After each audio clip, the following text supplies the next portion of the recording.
In 1996, this woman came forward to tell the Belgian authorities she'd spent her childhood years as the victim of a paedophile network. She described a world of organized sexual abuse, torture, and even murder. It was terrible. You didn't believe your eyes. And I didn't believe that humans could do that. She talked of violent child sex orgies with politicians, judges, and influential businessmen, a Belgian underworld in which the establishment has refused to believe. Regina Louf is a pathological liar. She's a woman who's invented a series of scenarios which just don't stand up. A campaign followed to discredit her evidence, but now in an exclusive interview, the policeman assigned to investigate her claims has broken his silence. He says the inquiry was blocked because it threatened to reveal too much. I'm convinced that she has been a victim, that's for sure.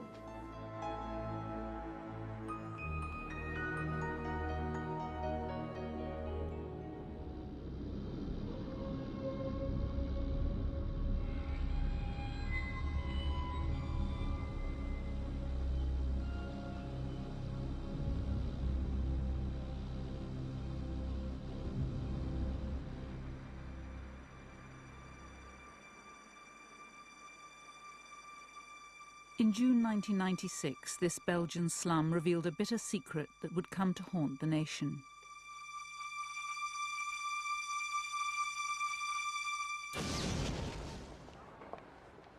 The eyes of the world watched in horror. Into the light emerged two young girls. Laetitia, aged 14, and Sabine, just 12, were the latest in a long line of girls who'd gone missing. Marc Dutroux, a convicted rapist and kidnapper, had led the police to where he'd imprisoned them.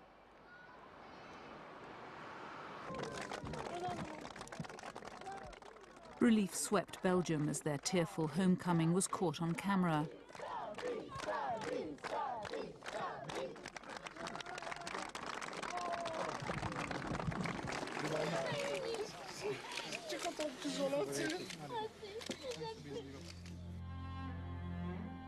But it soon turned to horror when police revealed the secret cage hidden in the cellar of Dutroux's house.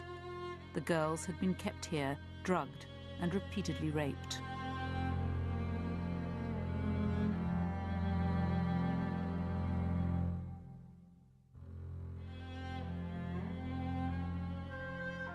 But what of Belgium's other missing children? 8-year-olds Julie and Melissa, who are missing for more than a year, and 12 others who'd vanished mysteriously. Was this a new lead in the hunt for them?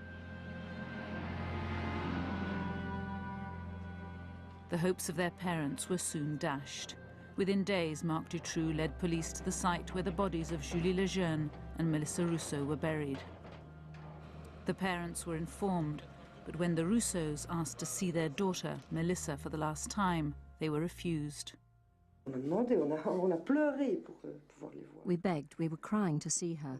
Really, we insisted with our lawyer, we really cried. They said, no, it's not possible, that's the law. But we said, what's the point of the law? And they said it's for your own psychological good.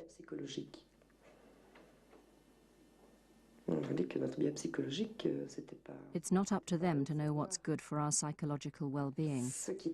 What would have been good for us was to be certain.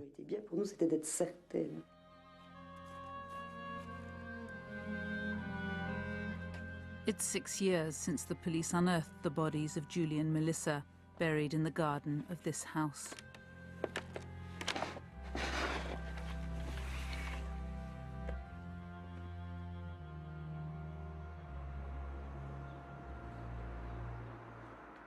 What's extraordinary to me is that though Dutroux's in jail, he's never been tried for these crimes. It's as though the judicial system froze when faced with having to bring him to trial. Officially, Dutroux lived on benefits, yet this house, now derelict, was one of 5 that he owned. The bodies of 2 more missing girls were found at another, Effie Lambrechts and Anne Marchal. I didn't believe that it was possible that children were kept in a cellar and were raped and kept there until that Dutroux was taken to prison, and that we could see the cellar. At that moment I had to believe. Before the murders, Marc Dutroux had already been convicted of 5 charges of rape and kidnapping. Yet somehow he'd served only 6 years in jail before he was released back into the Charleroi underworld. This was once Belgium's industrial heartland, but today its most famous industry is crime. Dutroux melted back into this realm of prostitution, drug traffic and stolen cars, and began to plan his next project, the kidnap of children.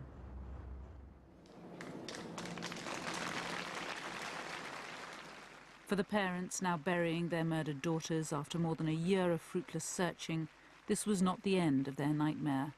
They would soon find out that Dutroux had been a prime suspect from the start, yet nothing had been done to save their girls.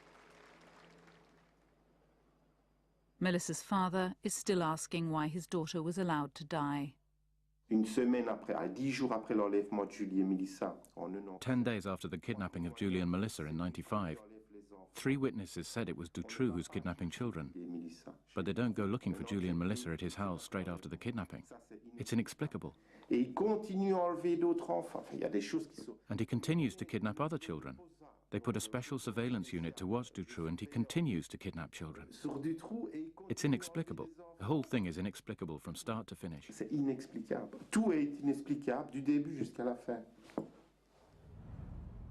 What is known is that Dutroux was finally caught when his white van was identified.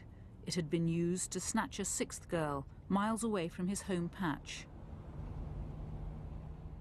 The man who arrested Dutroux was Jean-Marc Connerot, an investigating magistrate.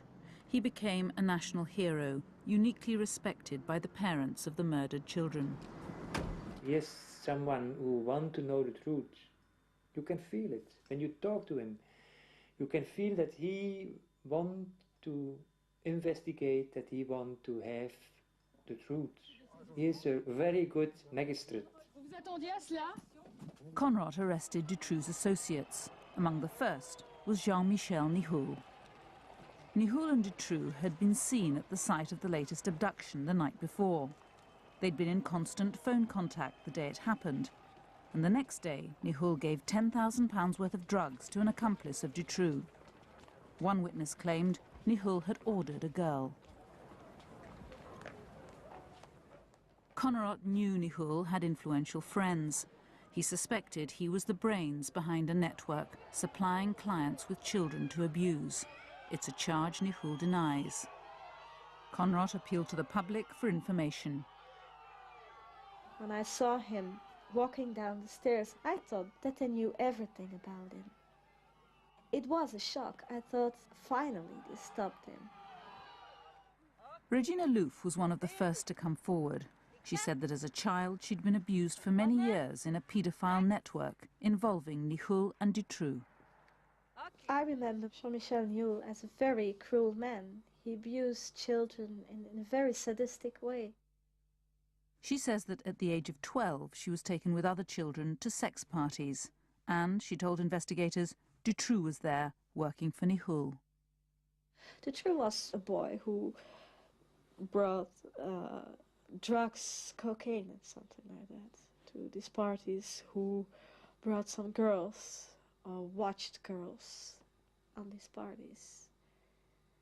Nihoul, he was a sort of party beast. And Dutroux was more on the side.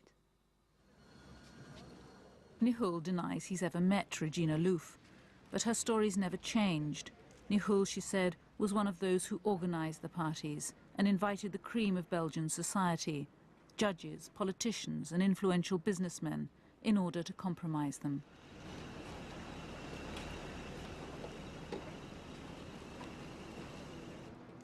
It was big business, yeah.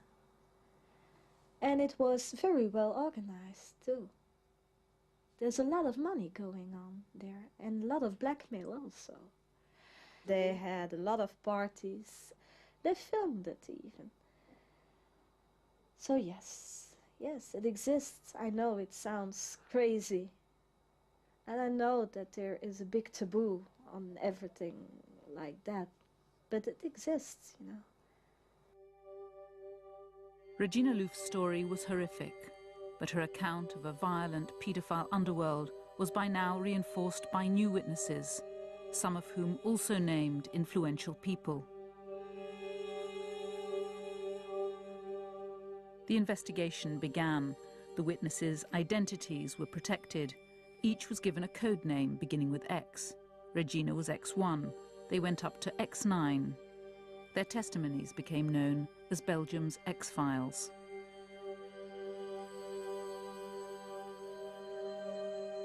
The task of trying to verify them fell to a young police investigator. They were telling stories we haven't heard before in our lives, things we couldn't believe at the first. So we told ourselves, is this true? Could this be true? And when it is true, it's frightening that things like that could happen. We had a special room for the interviews. It was specially equipped for people who have been victimized by such matters. There was a camera in the room. They were done mostly in the evening or the early hours. When the interviews were finished, they were written down by a few people of my team, all the way from the first word to the last, literally. But before the investigation could get underway, there was a bombshell. Jean-Marc Connerotte, the man who'd arrested Dutroux, who'd saved the imprisoned girls, was sacked from the case.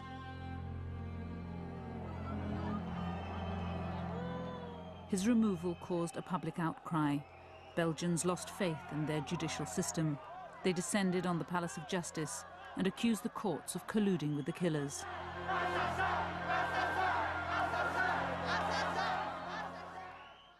The father of one of the murdered girls spoke for all. Ça reviendrait un peu pour nous à aller cracher sur la tombe de Julie et Mélissa. Il y a un juge, Connerotte. There's an investigating magistrate, Connerotte, who arrests 10 people. And they sack him and they appoint another investigating magistrate, Langlois, who's never done the job before. It's his first appointment in the most important investigation, in the biggest file of the century. You're going to put in an investigating magistrate who's never done the job before? Can you understand that? 300,000 outraged Belgians marched through Brussels in a demonstration of grief and solidarity. This white march was the largest protest the country had ever seen. Belgians felt that the dismissal of Connerotte was a betrayal of Dutroux's victims, that it signalled the end of any real search for a network. The two rescued girls were overwhelmed. Merci à tous d'être venus si nombreux. Merci aussi à tout le monde d'être venu.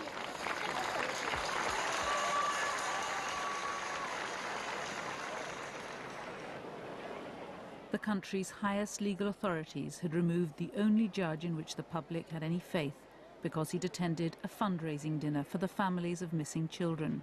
A conflict of interest, they called it, a lack of judgment. The government feared a revolution. I think there were a kind of insurrection climate, a kind of pre-revolutionary climate here. You know, the big powers in Belgium, so the magistrate and the political circles, the government, the parliament, everything was totally discredited. Everything was totally discredited.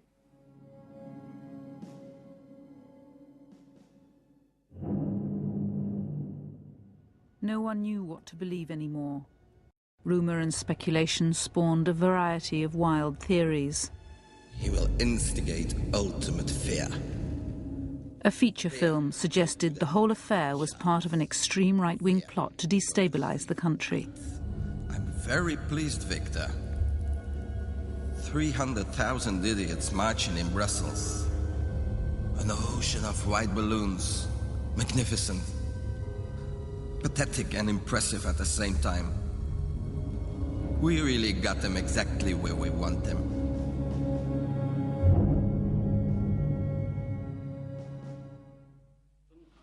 En op verzoek van de Kamervoorzitter, de heer Raymond Langendries. To appease the public's concern, Parliament set up the Dutroux-Nichoul Commission. Je propose à la Commission d'observer un moment de silence. Merci.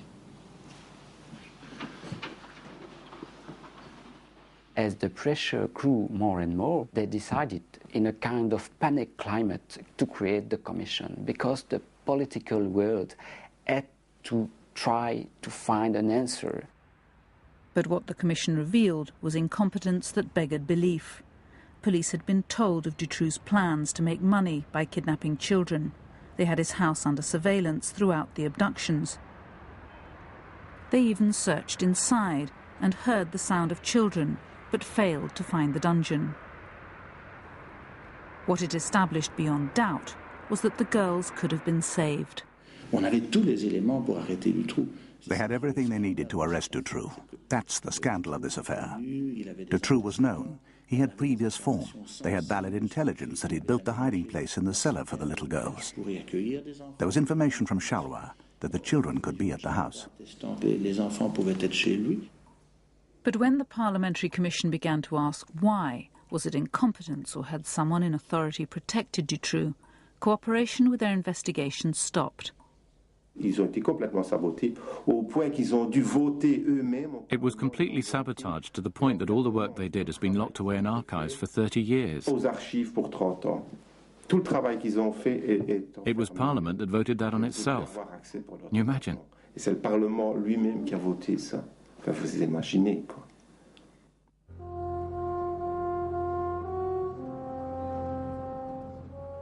If the Commission's job had been to restore stability, to clear the air of insurrection, it worked.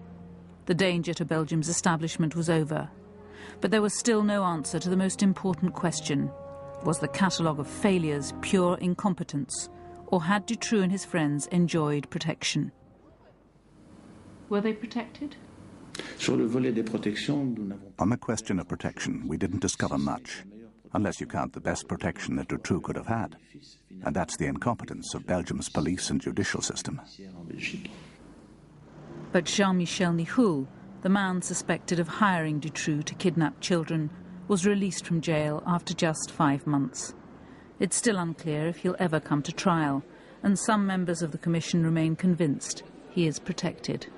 We succeeded in demonstrating that Nichoul was really an artist in protection, really a specialized man in manipulating inquiries, policemen and judges. We had proofs about that. Nichoul's release just left more unanswered questions for the families. The mother of Melissa, Karine Rousseau, has access to the legal evidence the court will bring against Dutroux. She's found no answers, nothing to clarify who stole, raped and killed her daughter. All charges Dutroux denies. Oui, allô? 5 years on, there's still no admission from Dutroux. There's no material evidence, no witness statements which state that it was Dutroux who really kidnapped the children, who really raped them, and who really killed them.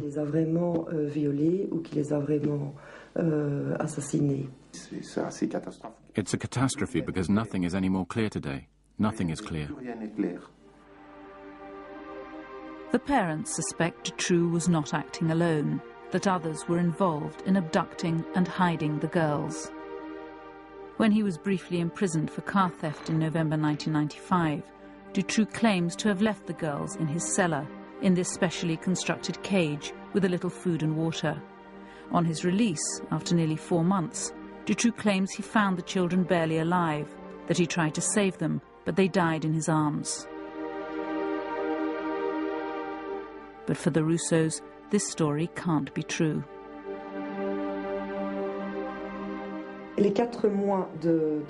4 months incarceration of 2 little girls of 8 years old in a cellar in the middle of winter. But when I say cellar, it's a little hide built inside the cellar. so it's tiny, 3 meters by 2, even less. No windows, completely dark. They cut off the heating. They cut the electricity and heat. And no food, for 4 months. Then he says when he came out of prison 4 months later, they're still alive. Well, then they're superhuman. It's unimaginable, 2 children of 8 holding out. Alone, with nothing to sustain them. No food, no heat, no human, no psychological contact, nothing. In a little cage like that for such a long time and survive.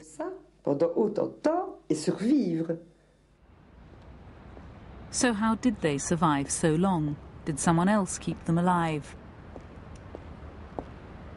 The Palace of Justice in Liège is the seat of one of Belgium's most powerful figures, Prosecutor General Anne Tilly, who's in charge of the case. She says there's no evidence to contradict Dutroux's version of how the children died. So how did the children survive so long, nearly 4 months, until Dutroux was released from prison? No, Julie was dead.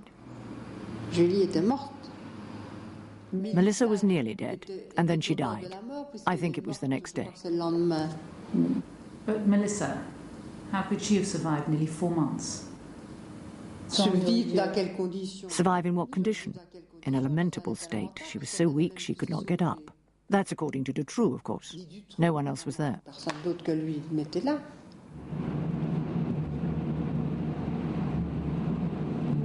Dutroux was acting alone.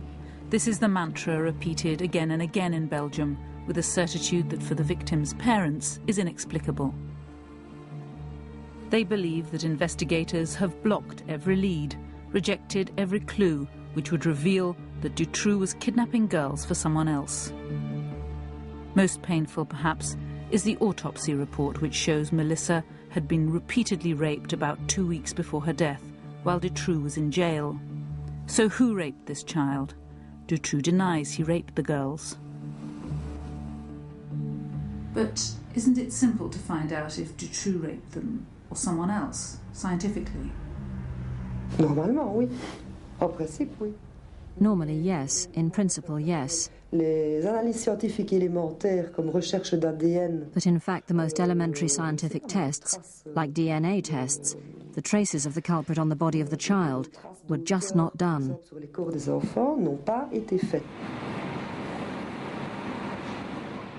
Back in the Palace of Justice, they say the DNA tests were done, but the results were inconclusive. Can you explain why there was no DNA analysis done? DNA analysis was done, madame. And the results? Nothing. What does that mean, that there was no trace of sperm? They were in a very putrefied state. It did not allow us to make an analysis of that type, of sperm or anything. That's not what's written in the autopsy report. Again, the story doesn't square. The bodies weren't severely decomposed. DNA can be identified from samples taken long after death. The question remains unanswered. Why is there no DNA result? Might it have shown that someone else had raped Melissa? Other forensic tests that should have been routine were just not done. Human hairs collected from Dutroux's dungeon weren't sent for analysis. The logic was strange. They claimed that as there was no evidence anyone else had entered the cage, there was no need to analyse the hair. In 5 years, Connerott's successor has shed no light on the abduction, imprisonment or death of the girls. Jacques Langlois refused to be interviewed. Langlois don't believe in a sort of network. For Langlois, Dutroux is the only one who used the girls. For Langlois, it's simple. There's one raper, Dutroux, and close the case. By the spring of 1997, evidence of a paedophile network linked to the Dutroux affair was emerging from the testimony of the ex-witnesses. Regina Louf had provided investigators with details of her childhood abuse, which they'd begun to check. In one of her testimonies, she explained how a certain person had been murdered in a certain place. So we went to look for that case, that old case. She described it, where it happened, more or less. I remember it like it's a film in my head. I can close my eyes and see every little detail of that house where she was murdered.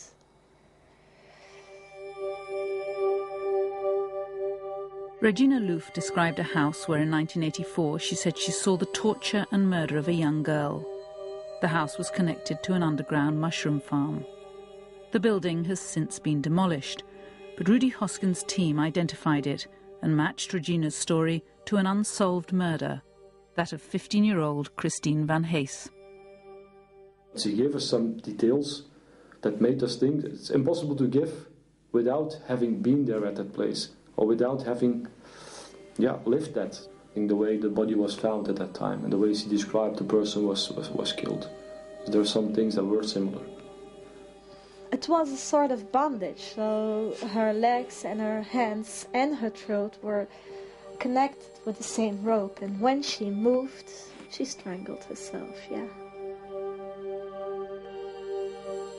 The credibility of Regina Louf's testimony hinged partly on whether she really knew the house where Christine Van Hees was killed. This man grew up there, though his family sold it before the murder. It was two houses knocked into one, with a unique passage of stairs and corridors. No one, he says, could describe it unless they'd been there. There was the corridor here between the two houses, and she drew a picture of the doors inside. They were antique doors, and she drew the mouldings. She described the wallpaper and the front step. I don't know how she could have described it all so faithfully if she'd never entered the house. I don't know Regina Louf. I've never even met her. All I know is, from her description of the house, of the mushroom farm, my brother and I agreed. I'm sure, it's certain she entered the mushroom farm. It's certain. The police were now convinced they were onto something, that Regina Louf's testimony was credible. What's more, it gave them a new link between Marc Dutroux and the man accused of being his boss, Jean-Michel Nihoul.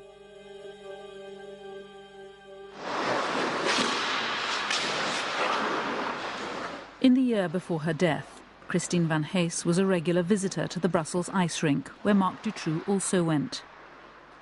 He'd already been banned from the rink in Charleroi, where he was notorious for molesting girls. The manager remembers it well.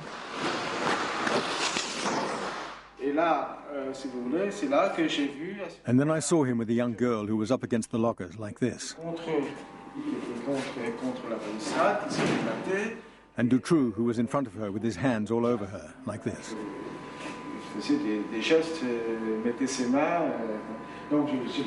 So I grabbed him and pulled him back and brought him over here. At that moment, my father-in-law turned up, and when he found out what was happening, he wanted to hit him. So I grabbed his arm, otherwise he would have punched him. When she wasn't skating, Christine Van Hees used to spend time in the building of a pirate radio station. It belonged to Jean-Michel Nihoul. Both men, Dutroux and Nihoul, were at Christine Van Hees's murder, according to Regina Louf. And Dutroux was involved in the murder?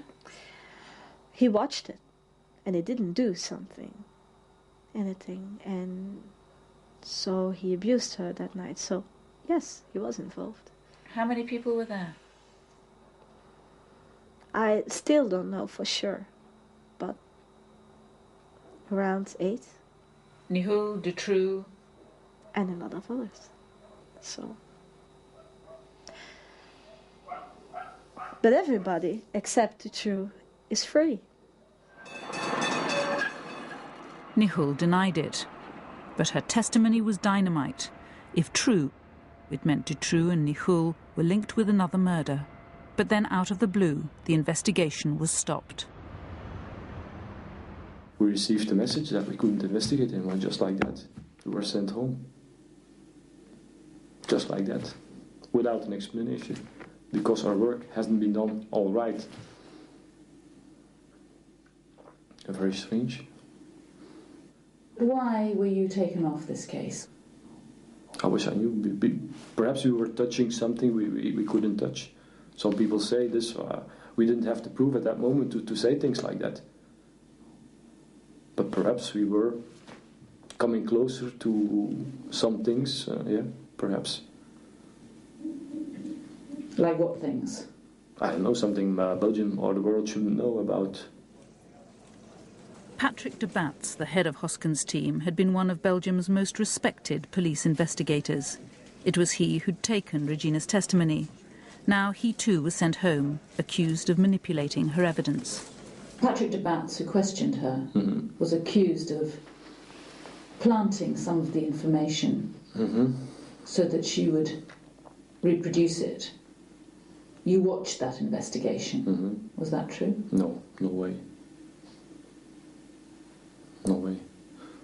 But we even had some magistrates, judges, and superior gendarmerie officers watching how we interviewed, and they watched it from the first to the last moment. And if we haven't done it right at that time, they should have said us, don't work that way, but they didn't tell us anything. For de Batz and his colleagues, charged with manipulating an inquiry, a Kafkaesque battle now began to clear their names. They were suspended, and Regina Louf got a call from a member of the new team assigned in their place. His motive was clear. He said, well, we have to search for mistakes you made now. And you have to prove now that you are right. And I said, no, I don't have to prove that I'm right. You have to investigate if I'm right or not. I'm not a police officer. I can do house search and I can't interrogate my abusers. You have to do that. I just can tell my story and make testimony. That's all I can do. And he said, wrong. You have to prove it. News about Regina's story began to leak out. When the media took it up, it was to destroy her. X1 et ses fantasmes, une enquête au-delà du réel. Madame, Monsieur, bonsoir. L'affaire Dutroux s'est enrichie de... The flagship programme of the government-funded French-language channel was unequivocal. De Batz was guilty, they declared, and Regina Louf a sinister and deranged liar. I think Regina Louf is a pathological liar. She's a woman who's invented scenarios that don't stand up to scrutiny. It's all been shown to be fiction. Well, no, not according to the investigators who were sacked. They don't agree with you. They say they weren't even allowed to investigate. No, that's not accurate. I continue to believe these men did not do their jobs properly, and that they let the public think that what Regina Louf and the other anonymous witnesses said was partly true. That's all a tissue of lies. Stories verging on the pornographic. They make no sense. Weren't you manipulated? I mean, people have said she was completely mad. She invented the whole thing. But some people, some people say this, but they weren't there. We lived all the testimonies. We've seen them. We did the investigations. So for ourselves, we know what should have been right or what could have been wrong. But when you haven't lived it, when you haven't seen everything, you can't give an opinion on this. It's impossible. But we found some things that should have been investigated more. I'm married for 13 years. I have 4 children. I live a normal life. I have a business of my own. So I'm not crazy. We are labeled as crazy. We have a stigma. We are stigmatized as crazy persons because we had the courage to talk about things that happened in our past with persons who played a role in the Belgian economy or politics or something like that. It was easier to make us crazy than to believe us. Despite its earlier investigating zeal, Belgium's parliament now stood by as Regina Louf's testimony was declared worthless. The judiciary announced it would not be used in any trial. And that might have been the end of it, had the files of the entire Dutroux investigation not been leaked. Marie-Jeanne van Heeswijk and 2 other investigative journalists had access to every witness statement, every police report in the Dutroux affair. Their book on Belgium's X-Files shook the country. How did you get the information for the book? We had the opportunity to see the whole police file on the affair, and the problem is that we wanted to be sure that there was no manipulation behind that, because it's always possible. So we decided to meet a lot of people who were named in the files, who were witnesses in the file, and we met those people without saying that what we knew already, and we listened to their story. They found the new team had rewritten Regina Louf's original statements. Testimony had been changed.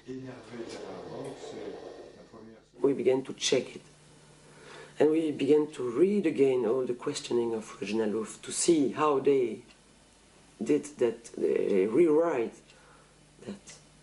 And one by one, we discovered that gendarmes, colleagues of the Bats, had pretended that the Bats manipulated the investigation. So everybody was tricked. To this day, no evidence has ever been produced to support the allegations against de Bats. Yet he continues to be accused. I met him and his colleague in a Brussels cafe. Their careers are in ruins, and the investigation into Regina's story is dead. And yet 2 separate inquiries cleared them of every charge that they manipulated her testimony. The inquiry. Yes, I show you the final report of the inquiry of the gendarmerie. It was made 26 June 2000. So what does this mean? I'm not a bad policeman.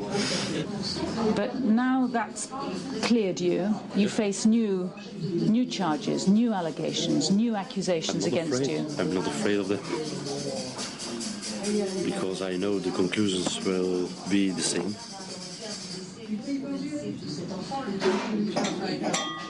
But why this constant barrage of accusations? I don't know.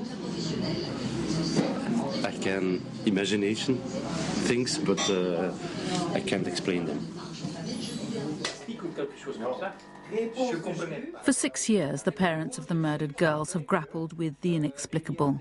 Why were their daughters left to die? Why has Dutroux never come to trial?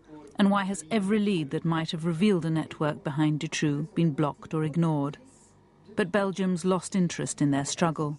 Today, anyone who talks of a network, even the parents, is dismissed as deranged. I talked in press about children who were raped and so on. And they started again with saying that I'm a little bit foolish and that I'm fantasizing. I'm sure that in several years everyone will believe that networks will exist. Then they have to accept. Since Marc Dutroux's arrest, anyone who's questioned the official line has been attacked. Every lead that might have widened the net has hit the buffers.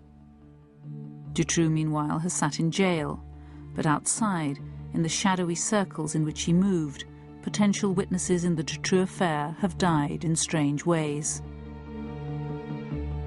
A police informer with links to the Charleroi underworld, José Stepp, told a journalist he had explosive information on Dutroux.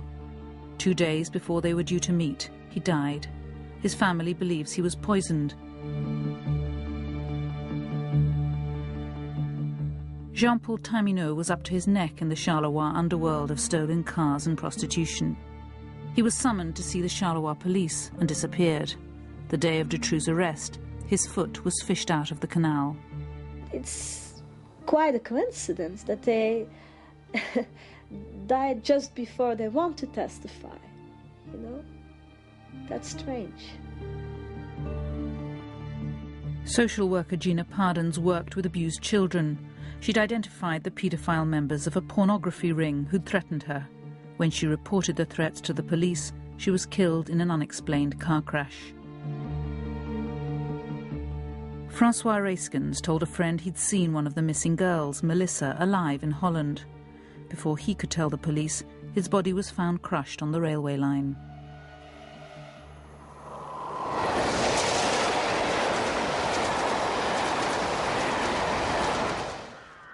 Some 20 people, all potential witnesses in the Dutroux affair, have died in mysterious circumstances.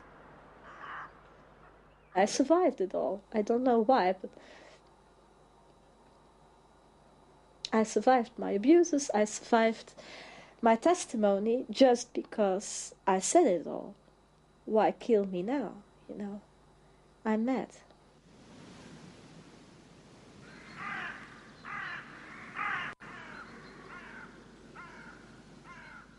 An uneasy peace has returned to Belgium. The streets are calm. The danger of insurrection has passed. The paedophile networks persist. Sometimes there are even arrests. Earlier this year, 19 men from one village were charged with child rape.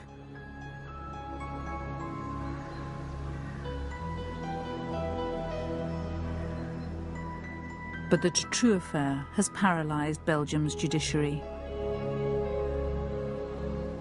After 6 years in jail, there is still no date for his trial. When it comes, it'll satisfy no one. The trial of Dutroux, it will be a theatre, a circus. And I don't want to be part of a circus. The truth is that there is a network and that they have to search for that network so that you can save other children in the future. In this country, we will never get to the truth. There is just too much truth that needs to be exposed. I'm certain that the people want to understand. They're capable of understanding a lot more than the politicians and judiciary want to tell them. They treat the public like children. I did what I could do. I testified. I spoke up to the police, to the judges. I spoke up to the press. You know, I yelled it out. But what can I do anymore now? I can't.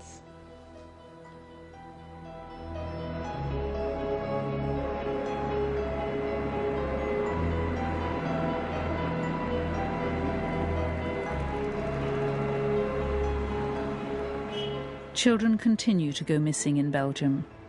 Dutroux' arrest has made no difference. Last year it was more than 2,000. 52 of those cases remain unsolved. Alenka Frenkiel is live online now. Express your opinions and email her your questions at www.bbc.co.uk/correspondent. Next week, the murkiest depths of French corruption. A dead body floating off the coast of Taiwan leads to a trail of sex, intrigue, and missing millions.